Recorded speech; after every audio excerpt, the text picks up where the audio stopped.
وزیر اعظم شہباز شریف کی اپوزیشن کو ایک بار پھر مذاکرات کی دعوت۔ وفاقی کابینہ کے اجلاس میں گفتگو۔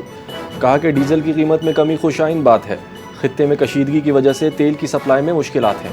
اپوزیشن کے ساتھ مذاکرات کے لیے تیار ہیں۔ عوام کو ریلیف دینے کے لیے 128 ارب مختص کیے۔ تاجر برادری کے لیے ایک اچھی اسکیم لائی گئی ہے۔ وزیر اعظم نے FBR کو ہدایت کی کہ تاجر برادری کو غیر ضروری طور پر پریشان نہ کیا جائے۔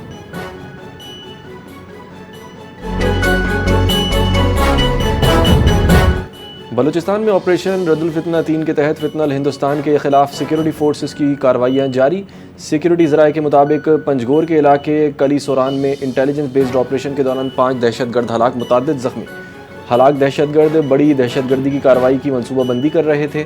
دہشت گردوں سے بھاری مقدار میں جدید اسلحہ اور گولہ بارود برآمد، 3 گاڑیاں، 2 موٹر سائیکلیں اور IED ڈیوائس بھی برآمد۔ سیکیورٹی فورسز کا بلوچستان سے دہشت گردی کے خاتمے تک کارروائیاں جاری رکھنے کا عزم۔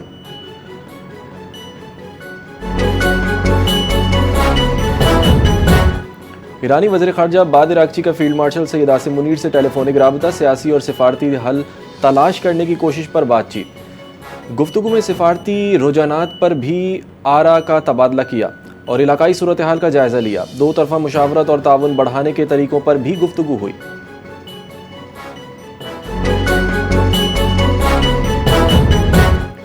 وفاقی وزیر داخلہ محسن نقوی کی دعوت پر ملائیشیا کے وزیر داخلہ 2 روزہ دورے پر پاکستان پہنچ چکے ہیں۔ وزیر مملکت داخلہ طلال چودھری نے اسلام آباد ایئرپورٹ پر ملائیشیا کے وزیر داخلہ کا استقبال کیا۔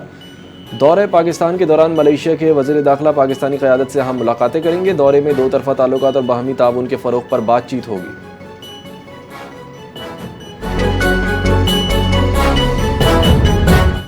پائلٹ آفیسر راشد منہاس شہید کا 55ویں یوم شہادت عقیدت و احترام سے منایا جا رہا ہے۔ ISPR کے مطابق field marshal Syed Asim Munir, naval chief admiral Naveed Ashraf اور ایئر چیف مارشل کا راشد منہاس شہید کو خراج عقیدت۔ راشد منہاس شہید نے 1971 میں فرد شناسی بے مثال جرت اور عزم کی اعلیٰ مثال قائم کی۔ راشد منہاس شہید کی بے مثال قربانی آج بھی قوم اور مسلح افواج کے لیے مشعل راہ ہے۔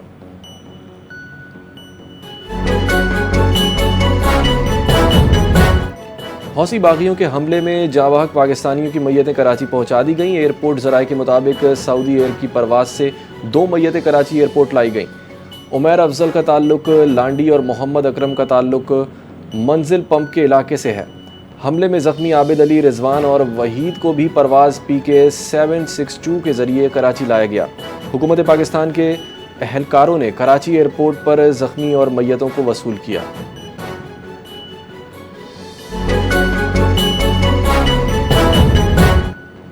امریکی صدر ڈونلڈ ٹرمپ کا ایران کے خلاف تباہ کن معاشی پابندیوں کا اعلان۔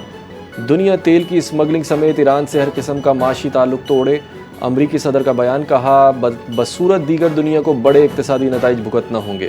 ہم چاہتے ہیں کہ اتحادی ساتھ کھڑے ہوں، ایران کو تنہا اور شکست سے دوچار کریں۔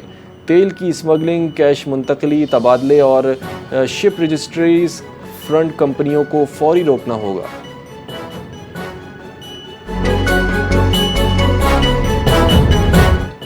برطانیہ نے مقبوضہ مغربی کنارے میں نئی غیر قانونی بستیوں کے معاملے پر اسرائیلی ناظم الامور کو طلب کر لیا۔ برطانیہ کی اسرائیل سے نئے متنازع یہودی آبادکاری منصوبے کے لیے ٹینڈر جاری کرنے پر شدید مذمت۔ برطانوی وزیر خارجہ ایڈ ملیبینڈ نے ایک بیان میں کہا کہ اسرائیل کو E1 منصوبہ فوری روکنے، ٹینڈر واپسی لینے اور تمام آبادکاری کی توسیع بند کرنی چاہیے۔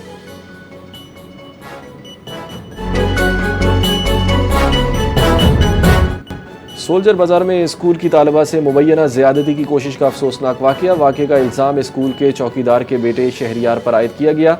پولیس نے کارروائی کرتے ہوئے مبینہ ملزم کو حراست میں لے لیا۔ مبینہ واقعے کے بعد طالبہ روتے ہوئے گھر پہنچی، اہل خانہ کو تمام صورتحال سے آگاہ کیا۔ پولیس کے مطابق ملزم سے تفتیش جاری ہے اور واقعے کے اصل حقائق تحقیقات کے بعد سامنے آئیں گے۔